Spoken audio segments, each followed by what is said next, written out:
the reason we're talking about this is that almost everybody drinks it or uses it in some way. Yes. And it's really important to know what that relationship should look like. They say a journey begins in a single step, or in my case, one less piece of bread.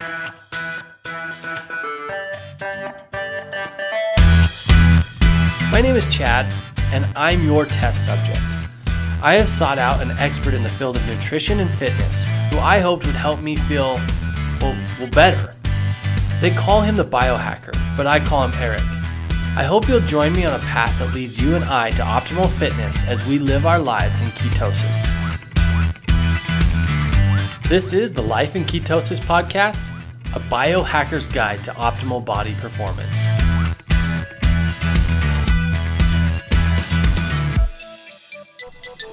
Hello everyone, my name is Chad, and this is episode 28 of my quest to achieving optimal body performance with the man that can get me there, the biohacker himself, Mr. Eric Bischoff. Every episode, I'll be sharing my actual results, both successes and failures, as Eric teaches me how to apply the principles of ketogenics and functional movement to look and feel fantastic. Now, just as a reminder, the first 5 episodes of this podcast are our foundational episodes. That's where you get your foundational principles about the ketogenics and functional movement that we talk about here in this podcast. So if you haven't listened to those, I encourage you to hit pause now, jump back to the first 5 episodes of the podcast, listen to those, and then join us back here. And today, I'm stoked because we get to talk about something that we get a lot of questions on. There is a lot of people that write in questions to us concerning this topic, and I think we've done a couple of maybe a small Sunday sup on it or something like that, but definitely saw the need to do a full episode on it, and that is keto and stimulants. When I say stimulants, I'm specifically talking about caffeine. All right, so let's jump into this world of caffeine and the relationship with caffeine that we can or should or what type of relationship we should have with caffeine in a ketogenic lifestyle. So let's get a little bit of history here. Before we jump into the science, let's jump into story time. I know we've alluded to it. I didn't know we were going to go there. Okay. I know we've alluded to it a few times on the podcast, but you've had an interesting experience with caffeine, and let's get through it quickly. Okay, but I think it's a great story, but it also leads us into some of the science behind caffeine and stimulants and that kind of stuff. Yeah, so it's not a great. So tell me, what happens when you're in a hurry to the gym and you keep a few different supplements in your car that are in powder form? You OD. I've been around caffeine a lot, and like you said, do you establish a relationship with caffeine? I got a little too close to caffeine, but caffeine is my friend. I'm being honest. Okay, I started studying and testing and self-experimenting with caffeine back to 2010. Literally did a lot of different studies that we may talk about, but on this situation, I have powdered caffeine, I have powdered BCAAs, I have powdered creatine, I have powdered everything, okay? Yeah. And that's what I operate from. Well, I was racing to the gym, 4:15, 4:20 in the morning. I pulled in, I was actually talking to my wife on the phone about something, and it was an early morning call. I reached over, grabbed the scooper, reached in the silver bag, because they're all silver bags, and it was dark, and I was in the car. I grabbed the scoop, and scoop that was for protein. Yeah, it was the BCAAs, and I just literally was on the phone, wasn't paying attention, and all of a sudden I shot this in my mouth, and it was like a huge amount, and I'm like, oh, wait a minute, and then I didn't have any water, okay? So I finally dug around, I got it, because I had it in my mouth, I chased it down, I was talking to my wife, I ran into the gym, and started working out, and next thing I know, I was doing actually handstand push-ups against a wall, and everything started getting foggy. Like a misty, like a fog. And I'm like, oh, and then my balance started going. I'm like, oh man, what's wrong with me? I'm getting sick or something? But anyway, so it didn't dawn on me. I thought, oh, I'm not feeling too good. And so I said, no, I can work through this, trying to be, an old man stud for some reason, trying to prove whatever, like I can't quit. It'll go away. So I kept doing my workout, 20 minutes past me. Downstairs, I said, no, there's something wrong with me. So I went downstairs, and I said, let me shower real fast, see if I feel better. And then all of a sudden, when I was in the shower, it dawned on me like, oh my gosh, did I reach in the wrong bag? did I get the caffeine instead of the BCA? I just literally, I ran out to the car. I grabbed the scooper that I had, and I looked, and I was in the caffeine bag. And so that totaled, it wasn't the BCAs, that totaled 6,000 milligrams. Oh my God. I raced. I had, my daughter lived closer to the gym than I did, so I raced to her house because I needed water, and the store wasn't even open yet. And so I'm racing to her house. Boom, I knew it was too late because it was already 45 minutes, and it's already in my bloodstream. And next thing I know, I knew the half-life of caffeine is 4 hours, 4 to 6 hours for half-life.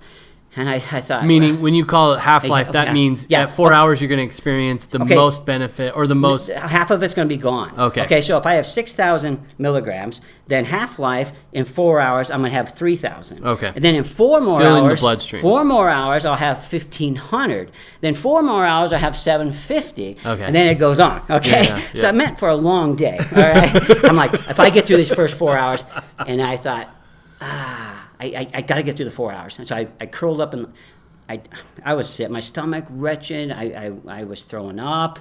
It was just bad. I was in a fetal position on the floor. I called the poison center just to make sure. My daughter did, actually. Yeah. And they said, he won't die unless, how old is he? And they go, I think he's 60 years old. And they're like, that's not good. That's not good at all. But anyway, so I weathered through 4 hours, and nothing changed. I just was in the fetal position, and my body felt like the skin was crawling out of my skin. It was just a horrible feeling. And then finally, about 2 o'clock, nothing. 3 o'clock, 4 o'clock, I said, that's it. I'm going to the hospital. Because there's nothing. That's half-life. That's bull. Because I don't feel any different. I'm not weathering through this at all. I feel the same. So I made it to the hospital, and instantly I got in there. I was throwing up, and they got IVs in me and fluid and stuff, and I was there till midnight, and they were laughing about it at the end. What an idiot, So it was pretty embarrassing, actually. But it scared. It actually scared me. Yeah, I was feeling really weird. I was feeling really weird. No energy. No, I didn't feel any energy at all. Not at all. It was the opposite. I think at that point your body's just in shutdown mode. I thought I was in death. Yeah. I thought I was. And I'm a caffeine guy. I mean, I self-experimented with in 2010 where I would test myself laying on the bed with a heart monitor and blood pressure kit because it's, obviously it's a vasoconstrictor. Okay. Yep. It'll raise your blood pressure. And so I tested myself minimum. I started at 200, 500, 800, laid there day after day for an hour, kept all my markers, my heart rate, my blood pressure, and I didn't raise at all. Yeah. I mean, my blood pressure, like everybody else's, it raises. And then I did the exact same test on a bike at a certain heart rate to see what my blood pressure did. But obviously when you're exercising and working out, you're going to raise your blood pressure, obviously. Mm-hmm. But it didn't do any different from the other times. And my heart rate went up a little bit, but I thought, wow, even that's 2010. I thought, wow, it's not doing what they say, effect on your blood pressure and your heart. And then obviously a year ago, I find out I have that CYP1A2. I think it is, the gene. I just can't remember the exact name of it.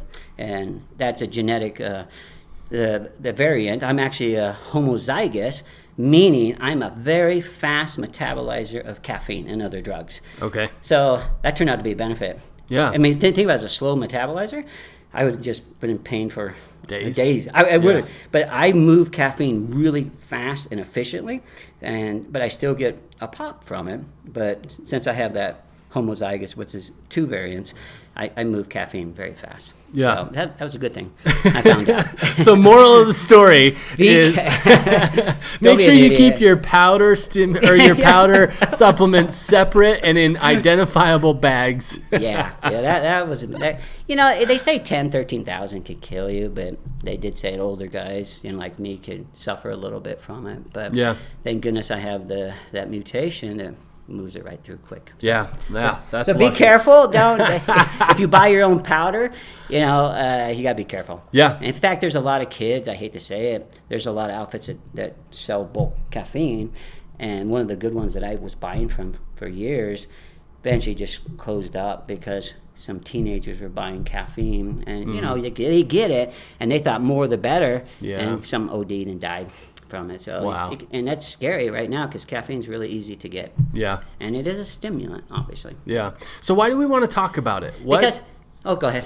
Okay. Go ahead. Because because everybody drinks coffee. Not everybody, but people have coffee and tea and diet soda. And so, it's a stimulant that people wake up each morning thinking they either want it or need it, all right? Yep. And I have nothing against caffeine, but obviously we do become dependent, on that morning. Now, you drink coffee, right? Mm-hmm. Okay. Yep. Yeah. Iced coffee. That's right. And what reason? Taste, stimulant, what is it? It's everything. It is comfort in the morning. Uh-huh. It's habit. I mean, I love the taste. It's a great delivery of fat. Mm-hmm. So with the keto lifestyle, I mean, coffee is a fantastic delivery system for fat and for MCT and all of that kind of stuff. So that's another. I mean, I kind of up my coffee game when I went keto. But in your caffeine, do you know how many milligrams you've got in your coffee? Most. I would guess it's between 90 and 110. Okay. Because I'm doing cold brew. I'm doing about a cup of cold brew every day. All right. And I know my wife, she's keto, been for a year, and her Diet Coke every morning without fail. First thing, Diet Coke. It doesn't matter. You get out of her way until that Diet Coke is there. And it's because of the caffeine. But she likes the carbonation, which I actually like a carbonation blend too. Okay. Yeah. But what's necessary is that, when you start that caffeine in the morning, it does give you energy, okay? Mm-hmm. I mean, it's more of a central nervous system type of stimulant, okay? But most people become reliant on it. And caffeine will start your day, okay? But now you have to decide how much, okay? Then there's actually, like for you, being keto, you mentioned you're starting your fat, which you're adding fat to it, MCT and those with butter, bulletproof coffee, we all do that, right? Yep. But they did a study, if I remember, a few years ago, and they did a 4-hour morning study of caffeine and keto, okay? And they found that in that 4-hour, okay, they're doing it for Alzheimer's, and because, as you get older, your glucose uptake is limited in the brain, all right? So you want the ketones there, we've talked about before. So they actually did that 4-hour, they actually gave, I think, 2.5 milligrams and a 5 milligrams per kilogram of body weight, okay? And during that 4-hour window, they actually got more ketone production. Wow. But they need to do more. That was randomized, controlled, trial study. But they need to do further and say, how about all through the day? How does this work throughout the day? Because and we know caffeine will do two things. Of course, it'll raise your cortisol. Yeah. Okay, and it'll also release some of your fatty acids. So as a now remind our listeners what cortisol is related to, or how that manifests in the physical world. Bet. And cortisol can either be your friend or it can be your enemy. Okay, it comes from the adrenal glands. That's our fight or flight stress hormone. That's your stress hormone. Okay, most people are a lot of people have adrenal fatigue, so they're suffering some cortisol. So you say, why do I drink caffeine? Now I'm going to increase my cortisol. Well, your cortisol is increased in the morning anyway. Okay, because that's starting your day, all right? So now you're going to drink some caffeine and you're going to do a little more cortisol release, okay? And those on keto say, well, cortisol, its job is to bring in some glucose from the liver. It'll stimulate that. Well, then if you bring in glucose, then you bring your insulin up, and are you going to bring those fatty acids in? So there's a fine line there to figure out how much you can have. Everybody anybody who's drank coffee or diet soda with caffeine in the morning have no problem with keto. So it's not really, and then that's the increase in the morning, but they're doing studies. So if you maintain caffeine throughout the day, does that maintain your cortisol? And there's studies that showing it drops, your cortisol drops back down. So that's not a big concern on that issue as far as ketone production with raising your cortisol. Yeah. Okay. So let me make sure I understand you correctly. The reason we're talking about caffeine, other than that we've had a lot of questions around caffeine, and I think you've mentioned almost all your BioFit clients, biofitters ask about caffeine and what their relationship should be with caffeine on keto. But ultimately, it's the reason we're talking about this is that almost everybody drinks it or uses it in some way. Yes. And it's really important to know what that relationship should look like. So that's perfect. So talk to me about hormones, because whenever we talk about keto, we want to talk about hormones. How is this affecting our hormones? Right. How is this going to that symbiotic balance that we're going for within our hormones? How does caffeine? What hormones does it affect, and how does it affect them? Caffeine, obviously, we talk about cortisol. Okay, so we have that effect. It'll raise a little cortisol. Okay, I'm not saying in a real negative way at all. Okay, the other thing that caffeine does, and they've done it on sports performance. They've done cyclists, which they use a lot in studies, and these are randomized controlled studies where they've taken athletes and put them on the cycle and pushed them. One was a chewing gum, I remember, that had caffeine in it. Okay. And what did that do? And they took them through these 30-minute testing and these different intervals. And bottom line is, it increased their testosterone. Okay, and they're like, whoa, okay, that was interesting. And it did bring up some cortisol, but it also dropped it. Okay. Then another test that I liked was the high intensity. They took a group of athletes on cycles, okay, and held them at a 30-minute higher lactate workout, okay? So we're anaerobic, basically, okay? Held it for 30 minutes, did like 5 different tests of those, and another group did, and this is placebo versus caffeine, okay? And I think they ingested like 6 milligrams per kilogram. That would be like, for me, that'd be 420 milligrams of caffeine. Yeah. So then afterwards, what they did, they tested them for, took the caffeine, okay, that'd be like 420 or 30 for me, and then 1 hour later, they put them on the bike and took them to exhaustion. Okay. And they found out those who were on with caffeine and those placebo, okay, dextrose, okay, they did a comparison, and it was like, if I remember, like 22% increase in time of exhaustion, those who had caffeine. Interesting. And it also raised their testosterone, okay, and they said their cortisol balanced out, pretty much. And good thing about it was also what they believe, and they're still testing, there's a lot out there, and I believe it too, it actually preserved your endogenous carbohydrate storage, which is glycogen. It actually helped to preserve your glycogen storage. So for those who are performing, those who are racing, you're working out at the gym, there's caffeine. Yeah, okay. That's my next question is what does it do for us when we're working out, right? So we've talked good and bad. A lot of pre-workout, almost every pre-workout, all of them do has caffeine. Almost all of them do. And here's the other thing, and before you talk about it's how we relate to it in our workouts, is one big mistake that people are making is they're taking these pre-workouts and they're not reading how much of this stuff they're taking, both sugars and I mean they just see pre-workout and expect it to be something healthy. Right. You really should know how much caffeine is in that thing. Exactly. Whenever I'm talking to somebody and they say, "Oh, I'm taking this pre-workout," I always ask them, "Great, how's it sweetened?" Yeah. Oh, Good question. I don't know. Yeah. How much caffeine does it have in it? And I don't know. I don't know. Isn't that amazing? You got to know. You got to know on these things. You do have to know. And in pre-workout, it's a $1 billion business, okay? Yeah. They get everything from taurine and niacin and caffeine. Remember, caffeine, you're doing you're taking it because you want the energy, okay? Which it does give you the energy, okay? It's mental clarity, okay? But what's interesting is, remember, it's a vasoconstrictor, okay? It'll raise your blood pressure, okay?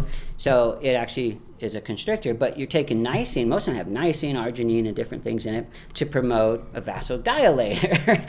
So, you're offsetting each other here, okay? It's competing. And one thing about it will raise your cortisol, but what it does do in tests that I've studied, and I'm glad that's you, not me. But anyway,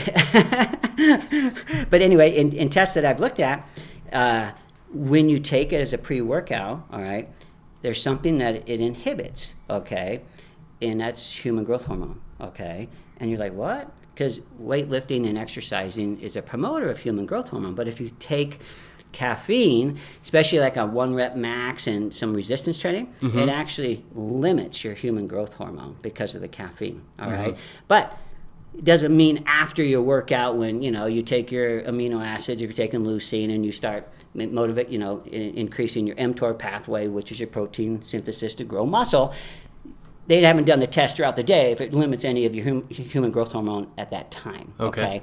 So caffeine at the moment, well, when you take it, will eliminate basically quite a bit of your human growth hormone. And if you're into building muscle, you obviously want that. But it doesn't show it out throughout the day. Okay. So, but a lot of people, like you said, be careful in what's the recommended dosage. Yeah. You know? What is that? I have, what I teach, I mean, if I do a dose of caffeine and for a workout, I'll go 200 milligrams. Okay. I'm a fast metabolizer. I've tested with 500. I test with 6,000. All right. But anyway, so, that one didn't work out. Didn't work out. So I have my max. All right. So anyway, I keep working with it, and I study caffeine because, you know, a lot of people say, I've had people tell me, oh, that's a cheater drug, you know. Okay. And I'm like, well, and I hate to sound like somebody else, but if everybody's cheating, then why don't I cheat with them? I don't want to sound like somebody else, but it's a level playing field, right? Are you implying the Russians or what? No, I'm just kidding. Maybe Armstrong, but but no, it's. I tell you what, and what's exciting about it is when you are keto, and then you have to figure out, is it the ketones, the beta-hydroxybutyrate molecule that's picking up your energy, or is it the caffeine, or is it placebo? All right, and I'm getting ready to do a test with my wife where I'm going to actually have capsules of 200 milligrams of caffeine, all right, and then the same capsule looks identical, will either be sodium or dextrose, not even dextrose, it'd be sodium in it, I can't tell. And I'm going to tell my wife to hand me a pill before my workout, all right, and she'll document which pill it is, so she'll know, obviously, but I won't know. And I'm going to go through a month and say how my workouts were, how I felt, how much energy, and I will test it against wattage and time and heart rate to see if what's working. And on those days, she says, and I'll note that's caffeine, placebo. So, hey, let's say, or is it ketones? Okay. Yeah. So and that's what we got to figure out, because those are on ketogenic. And I did that Ironman, and what was kind of interesting about it is they've done testing that if you're sleep deprived, deprivation of sleep, right? Mm-hmm. So let's say you have a terrible night's sleep, you're going to get 4 or 6 hours, right? Yeah. They did a test on those. They got good sleep, bad sleep, double-blind study, randomized, and they gave them caffeine. And what happened, those that were sleep deprived with the caffeine dose in the morning actually were able to perform. The others didn't get caffeine, but they got sleep, okay? And they got placebo. They were actually able to perform as good or a little better than those who had regular night sleep. Oh, interesting. And what was neat about it, and I don't want to go on too long about this, is when I did my last Ironman, and I'm being strictly what happened the night before, I had 0 sleep, not 1 minute. My nerves, I was sweating, I was losing water. I kept trying to fall asleep, and I thought, oh, what the heck, what am I doing? I can't sleep. And an Ironman's a long day without any sleep, all right? But what was really interesting about it, I had 0 sleep, so I just read all night, tried to calm myself down, tried to fall asleep. My wife kept saying, can't you sleep, because we're out of town, obviously, at the race. And 0 sleep. And I thought, oh, today is going to be horrible. How can anyone function for 12, 14 hours at that level and with no sleep? And so I took my morning caffeine, 200 milligrams. I took my fat, avocado, almond butter. I loaded up my fat, had my MCT oil.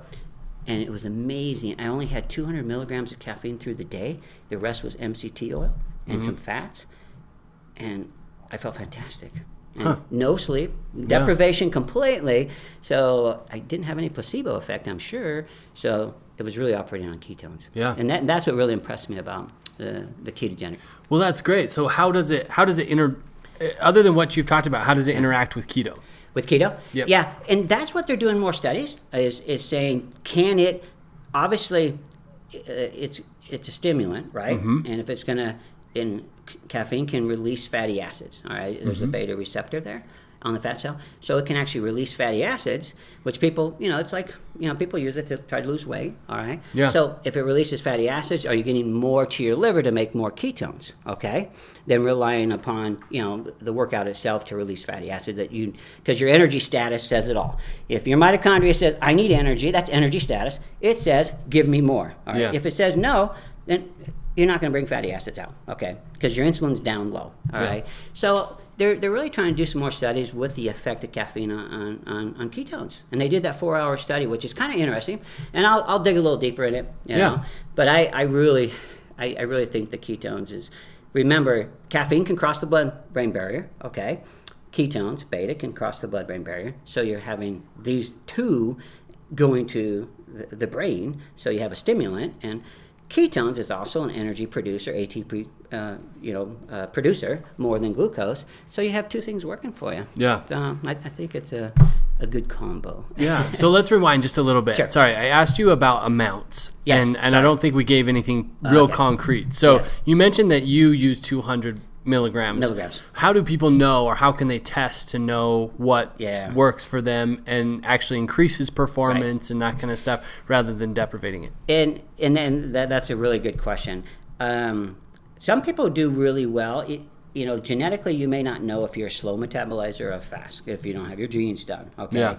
I'm a fast metabolizer, so I can load up on caffeine, all right, which we know. But anyway, so most people will start out with like 50, like a can of soda, I think's got 50 milligrams. Okay. All right. And if you feel a bump from that, all right, then you can say, well, I think everybody's safe, okay, and talk to your doctor first if you want. But I think everybody's safe, 150 to 200, because that's, most of the pre-workouts are up to 200, but I've seen them 350 to 400, 500, because they're saying, hey, if I can produce more out of you get a big bang for your buck. Even though you don't know how many milligrams you got, you're going to keep using that product, and you're going to tell others about the product. Yeah. And I think it's dangerous. I do, because I've had people drink Red Bulls and they have heart palpitations, and next thing you know, they're going to have a heart attack. Okay. Yeah. And some people respond differently, so you've got to play with 50 to 100, in your pre-workout. If you're going for a long bike ride. I've taken capsules, and I take straight caffeine. I just take it in a little measuring in thing. A powder, we know. Yeah. Pop, pop, pop, but no, what's neat about caffeine is, even in all the testing that they've done, okay, in the morning they've done high school kids, I hate to say it, on test taking, they said exercise, kind of a harder little workout, or do a stretching workout, or take caffeine. In the morning only, not in the afternoon, but in the morning, they test better taking caffeine before the test.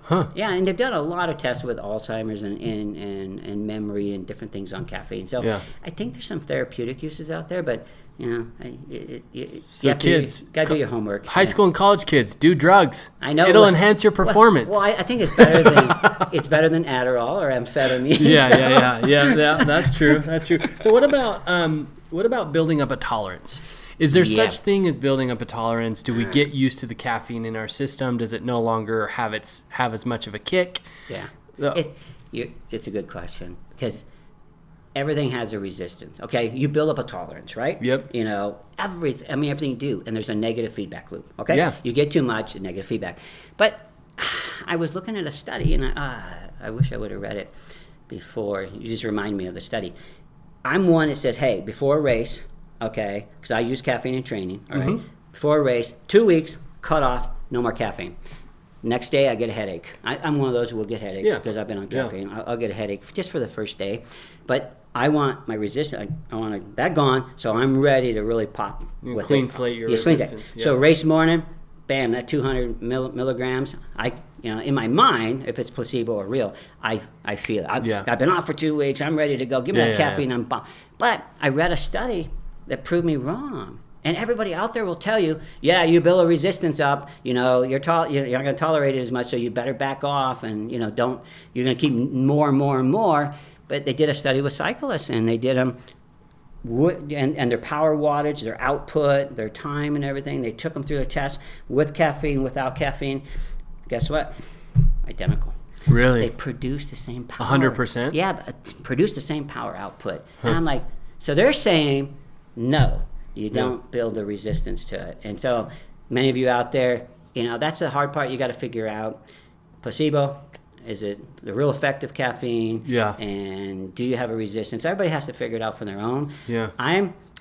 That study was pretty good. and I kind of went with it. And our brains are really good at normalization as well. Yep. I mean, if something is a pattern that we experience over and over again, Yeah. our brains start to normalize that, right? Yeah, I agree with and that. that's how we. So Yeah.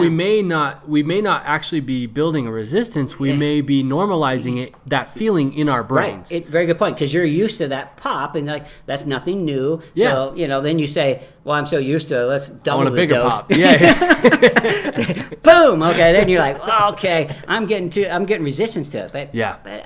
that's out there for more. And it's kind of hard. Some of this stuff is hard to do clinical studies now, because they're saying, okay, am I going to hurt you by increasing your caffeine? It's not very humane, so to speak. So those studies are getting harder to do. So that's why I do them on my own, and I self-experiment, so I can share that with others. And What about sleep? Sleep is Big. I mean, sleep is everything. Like, all of us want more, love it, all of that kind of stuff. And especially with caffeine. Yeah, and how is caffeine going to affect Not our good. sleep cycles? It does.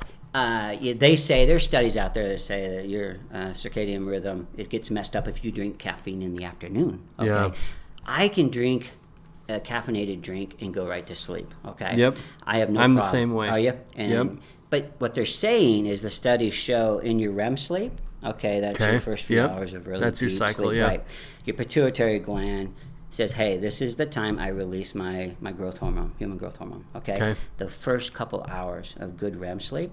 But they're saying with caffeine, you don't go into the deep REM on the first few hours. So if you drink caffeine in the evening, like coffee or soda or whatever, and you train at night, that's why I never train at night. I'm a morning trainer. And so they're saying if you do the caffeine, you're going to limit your human growth hormone during the night, during that REM sleep. So you got to be careful.